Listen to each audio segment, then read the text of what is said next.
우리가 그리스도인으로서 제자 훈련을 받기 원한다면 그것이 희생을 하기 위함입니까? 그것이 핍박을 받기 위함입니까?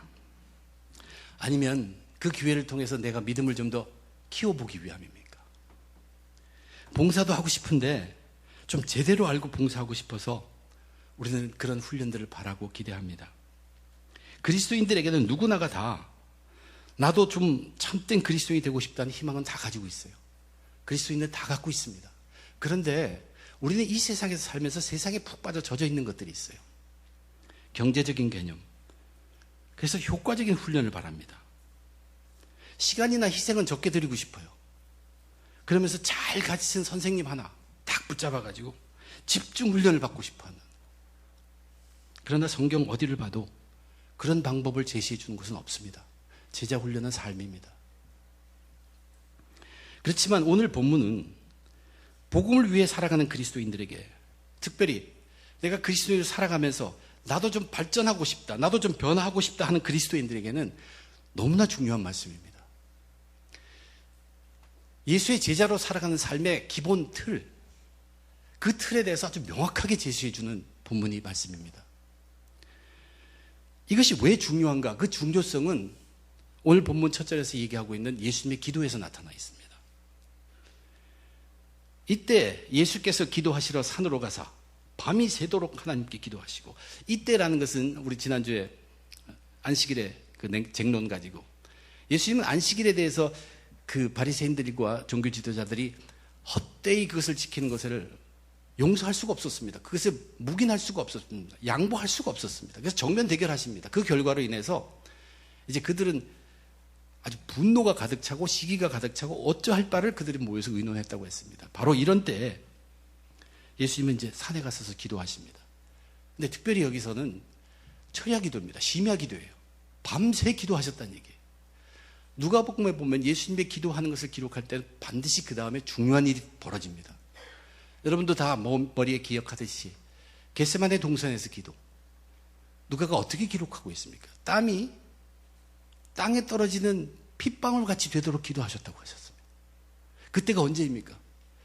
십자가를 앞에 두고요. 그냥 전심을 다해서 집중적으로 기도하신 것입니다. 거기에 비해서 오늘 여기에 기도는 어떻게 기록되어 있냐면 밤이 새도록 하나님께 기도하셨다. 이 장시간의 심야 기도, 이것은 그만큼 중요할 뿐만 아니라 참으로 많은 것을 하나님과 교제하셨다는 뜻입니다. 우리가 그 내용은 다 알 수 없어요. 무엇을 가지고 그렇게 얘기하셨는지. 그러나 기도 후에 나타난 일들, 기도 후에 누가가 기록하는 그 일들, 그것들이 분명히 관계 있다는 것을 우리는 분명히 알 수 있습니다. 이제 예수님께서 사역을 시작했어요. 그러나 그 사역이라는 것은 끝까지 예수님 혼자만 메고 갈 사역이 아니라는 것을 주님은 분명히 압니다. 하나님의 계획을 이미 알고 계십니다. 예수님께서 이 땅에서 육신의 몸을 입고 감당하실 사역은 십자가까지입니다. 그리고 부활하시고 승천하시는 것입니다. 지금도 역사하고 계겠지만 이제 그 후에 이 땅에서의 복음이 온 세상에 퍼지게 하는 일은 사람들에게 맡기는 일입니다. 사람들에게 맡겨져야 할 사역. 그래서 온 세상에 복음이 쉬지 않고 항상 계속 퍼지도록 하는 것, 그것을 이루시기 위해서 주님은 밤새 기도하셨습니다. 그러니까 지금 저와 여러분 우리들이 복음의 메시지를 이 시간 듣기 위해서 주님은 그때 밤새 기도하신 것입니다. 이 기도는 단지 사도를 택하시기 위해서 하신 기도가 아닙니다. 예수님은 오늘 본문을 보면 제자들이 다 보는 가운데 사도를 택해서 세우십니다. 그리고 그 다음에는 이 제자들과 사도들, 이들 모두가 보고 들을 수 있도록 어떠한 사역 현장을 보여주십니다. 그런 후에 이 제자들과 사도들에게 메시지를 전달합니다. 하나님의 말씀을 전파합니다. 이 모든 것들을 예수님은 밤새 기도하시면서 준비하셨습니다. 그러므로 이 말씀들은 저와 여러분 우리 그리스도인들로서 나도 이제 그냥 믿는 그리스도인이 아니라 내 신학의 변화, 내 신학의 발전을 위해서 조금이라도 애쓰고 싶고 훈련을 원하고 그런 갈급한 마음이 있는 자들에게는 굉장히 중요한 제자의 틀을 제시해 주는 중요한 말씀입니다. 함께 살펴보며 은혜 나누고자 합니다. 밤새 기도하신 예수님이 날이 밝자 제자들을 산으로 불렀다고 했습니다. 과연 제자들을 어떻게 불렀을까? 그것은 우리는 모릅니다. 그러나 제자들이라 하면 일단은 예수님을 경외하고 그의 뜻을 순종하고 따르며 배우고 원하는 자들입니다. 그들이 모여들었습니다. 그런데 그들이 모인 가운데서 예수님께서는 12를 택하시며 그들을 사도라고 칭하십니다. 그 이름들이 기록되어 있습니다. 12명의 이름입니다. 그런데 여기 사도들 중에 나타난 그 이름들 중을 보면 신분이 좀 특별한 사람은 아무도 없었다는 얘기예요. 그리고 그들 모두가 다 갈릴리 출신입니다. 아마 신분이 뛰어난 특별한 사람을 사도로 택하고자 했으면 예루살렘 출신이 좀 있었을 것입니다. 그들의 알려진 직업은 어부요, 또 그 중에는 세관에서 일하는 세리, 죄인도 있었습니다. 한마디로 예수님은 보통의 사람을 세우셨다는 얘기예요. 그거를 제자들로 하여금 다 보게 하셨습니다. 엄청난 하나님의 나라 일을 그들에게 맡기면서도 그러한 자들을 택하셨습니다. 사람들의 눈에는, 세상이 보기에는 특별한 것이 없어 보이는, 오히려 부족한 것들이 많은 죄인 같아 보이는 그 사람들을 택하셨다는 것. 밤새 기도하셨다. 그래서 예수님께서 누구를 택할까? 이 사람은 이걸 잘하니까 이 일을 맡기고, 이 사람은 빠릿빠릿하니까 택해야지. 이것 갖고 기도했다는 것이 아니란 얘기입니다. 그러면 예수님께서 밤새 기도하신 것은 무엇 때문이었을까? 이들을 책임지기 위해서입니다. 책임져야 할 사람들이기 때문에 그렇습니다. 사도로서 이러한 사람들을 세우지만 그들이 절대 부족하다는 것을 아시는 예수님께서는 앞으로 그들을 책임져 주시기 위해서 기도하고 택하시며 그들을 세우셨습니다. 이것이 하나님의 일하시는 방법입니다. 예수님은 택한 그들에게 자기의 의도를 알려주십니다. 뭐냐면 내가 택하였으니 내가 너희들을 이제 책임진다는 얘기입니다. 책임지겠다는 그 의도를 밝힌 것이에요. 제자들의 많은 사람들이 내가 지금 주님 앞에 여기 따라온 것은 부르심에 있어서 산으로 부르시니까 갔는데 이것은 그분이 좋아서, 말씀이 놀라워서, 뭔가 말씀의 권위가 있어서 내가 끌려서 내가 선택해서 온 것으로 많이들 생각하고 있었습니다. 그런 제자들에게 보여주신 것이에요. 택하는 것을 보라. 너희들도 이런 방법으로 택해진 것이다. 너희들이 특별해서가 아니라 보통의 사람으로 택해졌는데 내가 택한 것이다.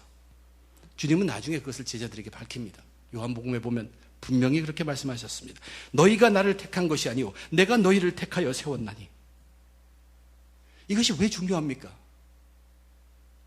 우리가 택해서 탔으면 싫으면 그만두면 됩니다. 그런데 우리가 그리스도인이 되고 일을 맡은 것은 그런 내용이 아니라는 뜻입니다. 내가 택하였기 때문에 내가 책임지겠다는 것을 주님은 우리들에게 분명히 보여주고 있습니다.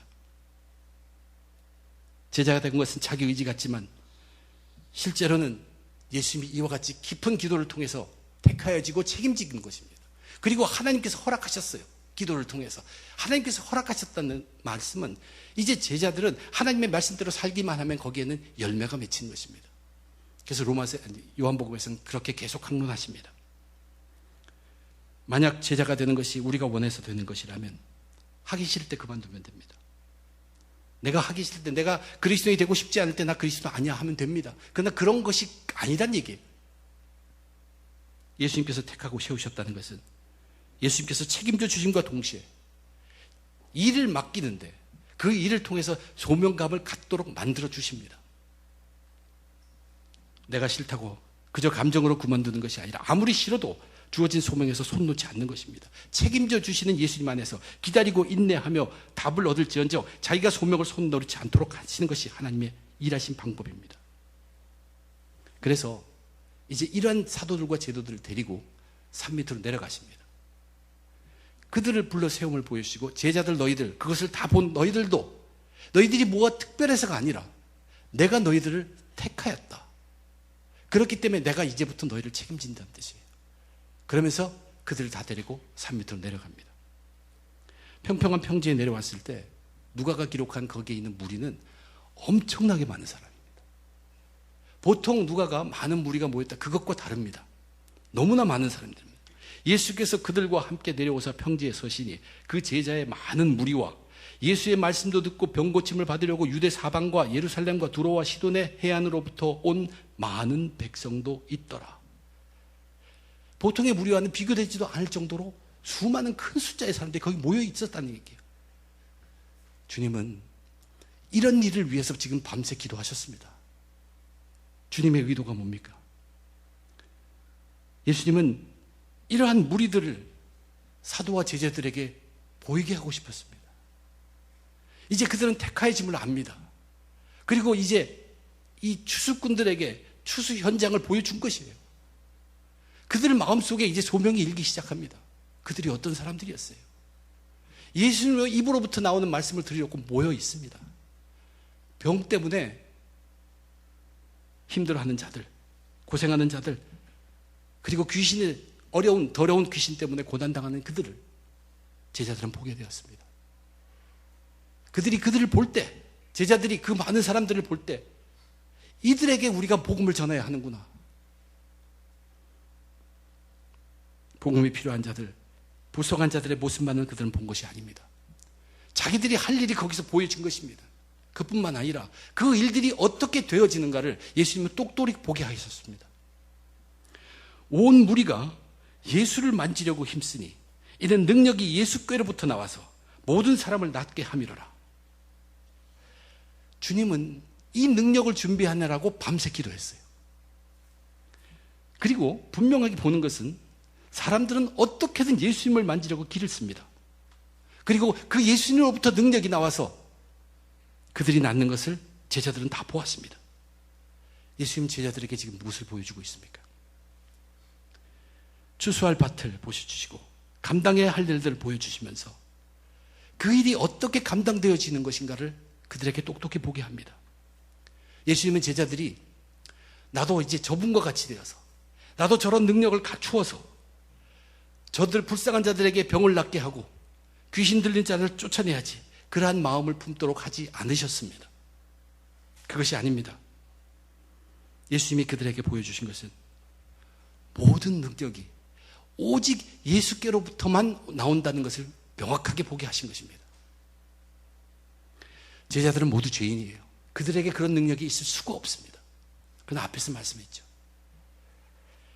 예수님이 그들을 택하셨고 예수님께서 그들을 책임지시기 때문에 그들의 능력이 필요한다면 예수님이 책임지셔서 그들에게 능력 행하시도록 해주시는 것입니다. 무엇입니까? 모든 능력의 근원 예수입니다. 비록 제자들이 능력을 행하고 그 일을 감당하다 할지라도 모든 능력은 예수님이 하신 것입니다. 절대 교만해질 수 없습니다. 이것이 틀입니다. 그들이 할 일은 무엇입니까?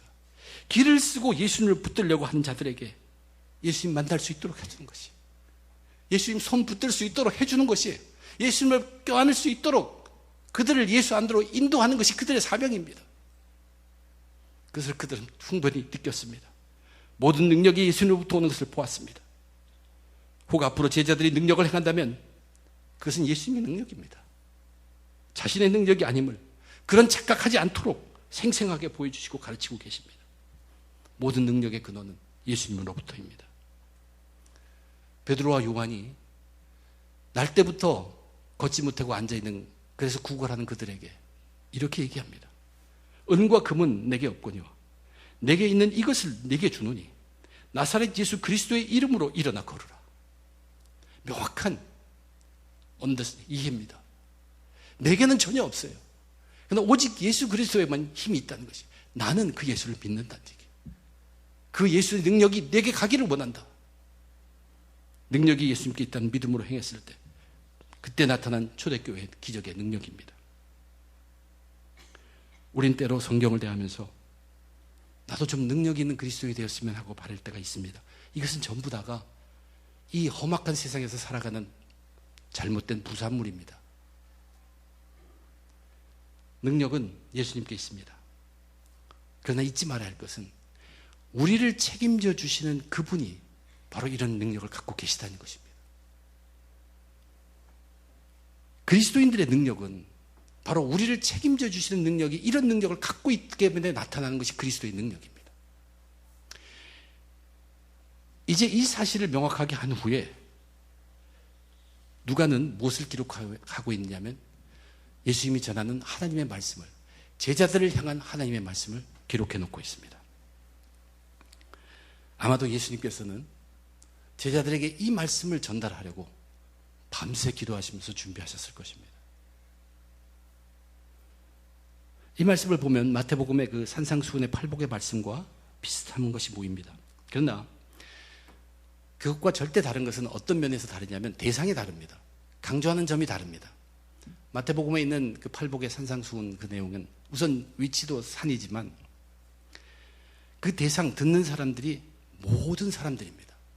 물론 제자들도 포함되어 있죠. 그래서 거기를 보면 they라고 했어요. 그런 사람들, 애통하는 그런 사람들은 복이 있나니. 전부 그입니다. they예요. 거기에 비해서 여기 보면은 누가복음에 기록된 이 네 가지 복과 네 가지 화는 전부 너입니다. 너희. 가난한 너희는 복이 있다. 이렇게 얘기합니다. 예수님은 모든 하나님의 백성을 위해서 팔복의 말씀을 산 위에서도 하셨습니다. 그것이 마태복음에 있는 기록이고, 또한 제자들을 중심으로 네 가지 복이 있다, 네 가지 화가 있다, 이 말씀을 평지에서도 하셨다는 얘기죠. 그것이 오늘의 본문의 내용입니다. 그런데 이 네 가지 복과 네 가지 화에 대한 말씀은 사실 같은 것을 반복한 것입니다. 완전히 처음의 것을 반대되는 개념으로 한 번 더 강조하신 내용입니다. 그런데 우리가 눈여겨볼 것은 가난한 자는 복이 있다고 했으면서 부유한 자는 화가 있을 것이라고 말한 시기로 반대되는 개념들이지만 그 개념들 속에 중간 개념이 없다는 얘기예요. 가난한 자는 복이 있다 한 뒤에 부유한 자는 복이 없다 그렇게 얘기 안 했어요. 부유한 자는 화가 있다라고 얘기했어요. 중립지대가 없다는 얘기입니다. 우리는 흔히 이것도 하면서 저것도 할 수 있을까 생각할 수 있는데 양다리 걸치는 것은 절대 안 된다는 얘기입니다. 그렇지 않다는 것이. 예수님은 너희가 제자라면 명심해야 할, 이제 너희들은 나에 의해서 택해진 것이고 그리고 내가 책임진다. 근데 내가 책임지는 내가 바로 너희들의 그 모든 것을 책임질 수 있는 능력의 근원이고 능력의 소유자다 보여주셨어요. 그러면서 이제 말씀을 전하면서 그들에게 명령하시는 것이에요. 제자라면 너희들이 어떻게 살아야 하는가, 너희들의 총체적인 삶, 너희들이 예배 드릴 때 어떻게 하고 너희가 세상에서 세상을 대할 때 어떻게 살아야 하는 것을 조목조목 말씀하셨습니다. 마태복음 산상수훈에서의 말씀과 개념이 크게 다르지는 않습니다. 그러나 이것은 분명히 제자들을 집중적으로 두고 한 명령의 말씀입니다. 우선 예수님은 제자는 그 삶이 끝없이 하나님 나라를 사모할 수 있도록 가난해야 한다고 말씀하신 것입니다. 너희 가난한 자는 복이 있나니 하나님의 나라가 너희 것이며. 예수님의 제자라면 이 세상의 삶 그것만이 아니라는 것이 명확해야 합니다. 하나님 나라의 삶이 우리에게 더 큰 목표입니다. 그래서 이 세상에 만족하지 않고 이 세상에 빠지지 않고 이 세상에 들어가지 않는 그것이 가난한 삶입니다. 이 세상은 짧은 것입니다. 그러나 하나님 나라는 영원한 것이에요. 그래서 우리는 이 세상에서 살면서 내가 가난한 삶을 산다는 것을 알아야 합니다. 그리고 가난해져야 합니다. 그래서 하나님 나라를, 하나님께 의지하고 하나님 나라를 끊임없이 생각하고 그것을 사모하고 그것을 향해서 달려가는 사람이 되어야 한다는 얘기예요. 가난하다는 것은 자기 힘으로 감당하지 못하고 누군가에 의지해야 하는 사람이죠. 그래서 우리는 그 하나님 나라를 바라보고 하나님께 더욱 의지하는 것입니다. 그러한 자 복이 있다고 얘기합니다. 그러나 부자는 어떻습니까? 화 있을진저 너희 부요한 자여, 너희는 너희 위로를 이미 받았노다. 세상에서 부요해서 남 부러운 거 없어요. 내가 내 힘으로 살 수 있다는 것이, 내가 이대로 살면 세상에서 즐기면서 사고 싶다, 나는 하나님도 필요 없고 하나님 나라도 나에겐 관계없다, 그런 자에게 하나님 나라 주어질 수 없습니다. 그런 자가 바로 부요한 자입니다. 그런 자가 되지 말라는 것입니다. 우리는 가난한 자입니다. 이제 그 다음에 줄인 자 그리고 우는 자가 복이 있다고 얘기합니다. 그런데 주는 자는 배부를 것이고 우는 자는 웃게 될 것이라. 근데 거기 중요한 것은 바로 지금이란 단어입니다. 이렇게 말씀하셨어요. 지금 줄인 자는 복이 있나니 너희가 배부름을 얻을 것이요, 지금 우는 자는 복이 있나니 너희가 웃을 것이며. 여기 지금이 의미하는 게 뭘까 곰곰이 생각해 봤습니다. 예수님이 지금 말씀하신 그 지금이라는 것은 말이에요, 너희들이 나와 함께 있는 이 순간을 얘기합니다. 예수님이 너희들 앞에 있는 이때 너희는 줄이는 것이 낫다. 그럼 내가 채워줄 것이다. 너희가 우는 것이 낫다. 내가 너희들을 웃게 하겠다.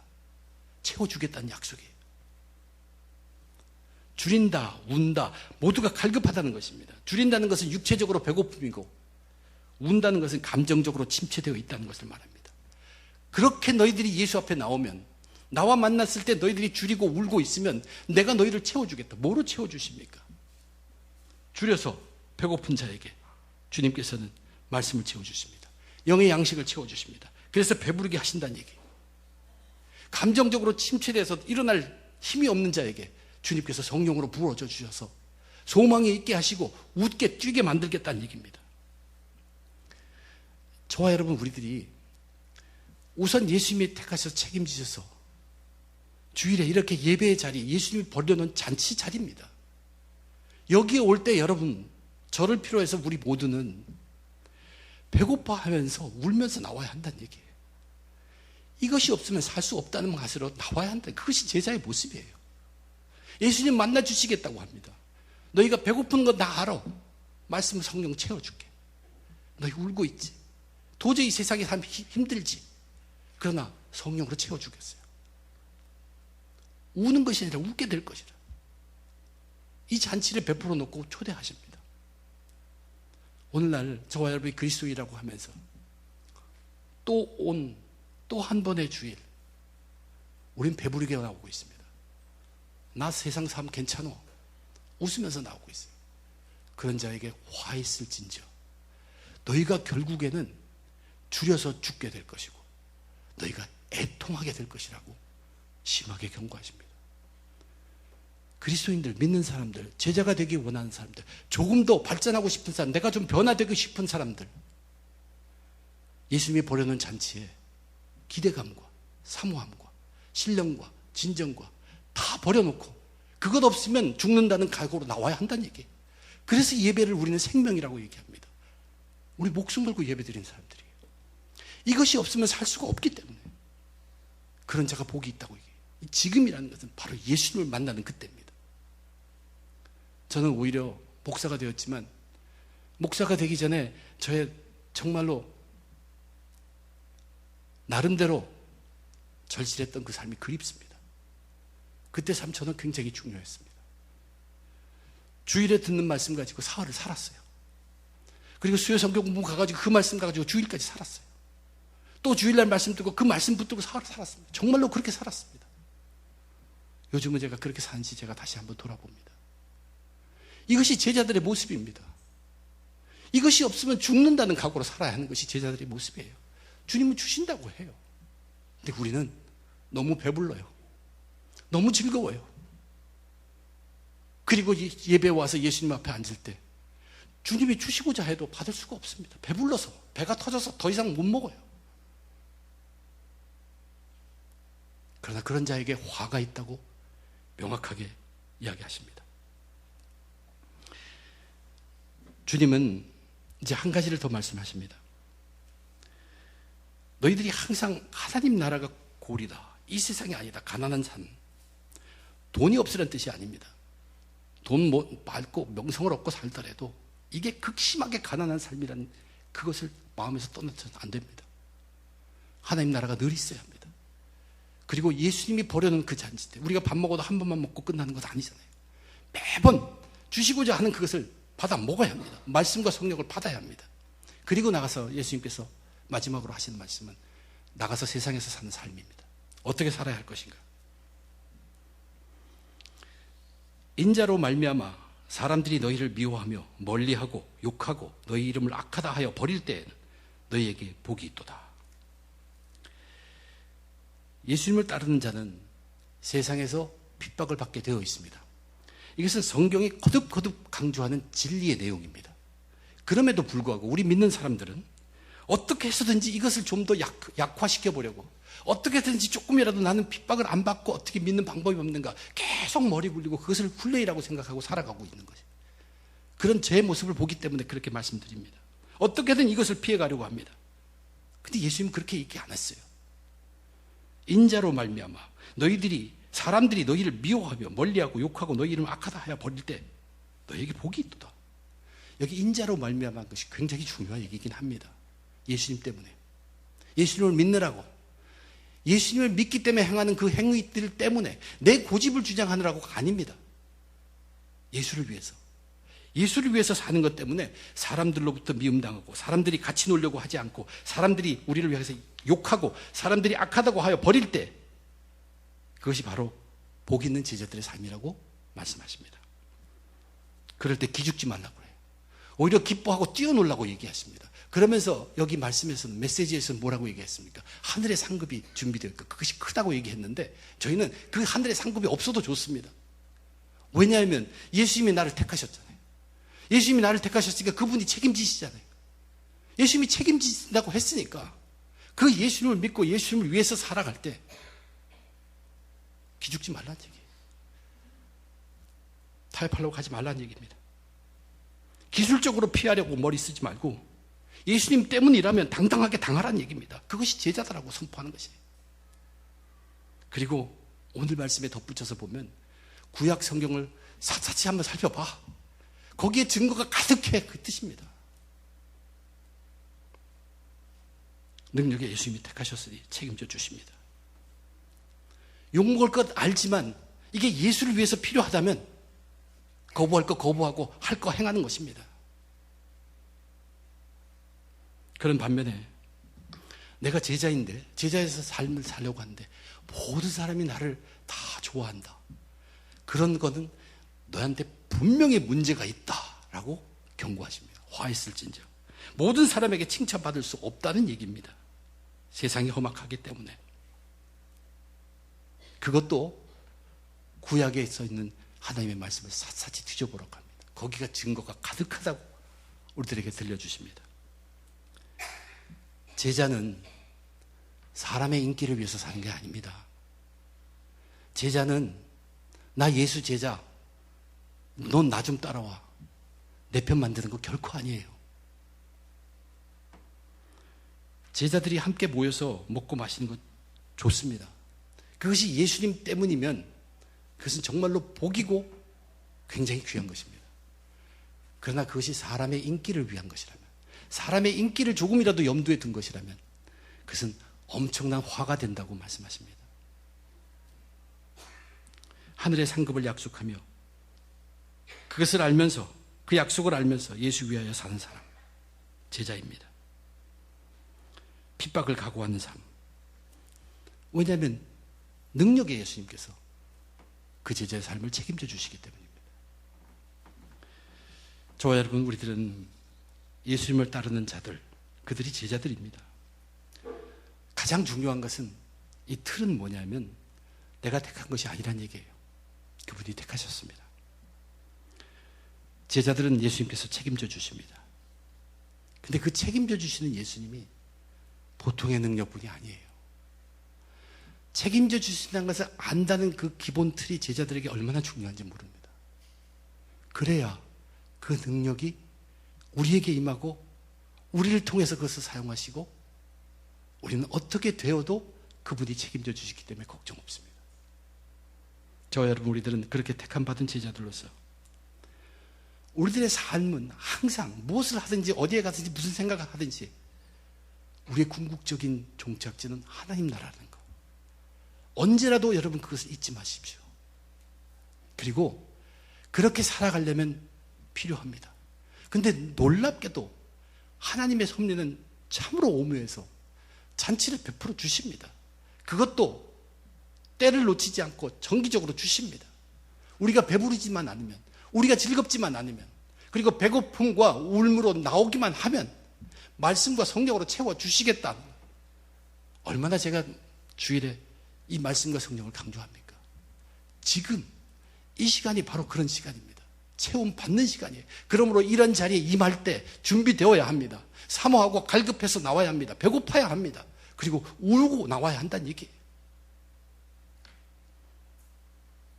그래서 궁극적으로는 사람을 위하기보다는, 사람을 보기보다는 비록 핍박을 받을지언정 예수 위에 살아가는 것입니다. 다시 한번 거긴 약속이 있습니다. 능력의 예수님께서 책임져 주십니다. 이것이 저와 여러분들이 평생을 두고 하는 제자의 삶의 훈련이고, 바로 이러한 삶이 온 세상에 복음을 전파하는 삶입니다. 가만히 있어도 우리에게는 다음 세대가 다가오고 있습니다. 우리의 삶이 그들의 세계에 또다시 복음을 전파하는 것입니다. 또 힘내서 우리는 세계 방방곡곡에까지 하나님의 말씀을 전파하는 것입니다. 가난함으로 하나님 나라를 바라봐요. 예배에 줄이고 울며 얻은 말씀과 성령으로 핍박을 각오하고 오직 예수로 말미암아 살아가는 저와 여러분 다 되시기를 주님의 이름으로 축원드립니다. 기도하겠습니다.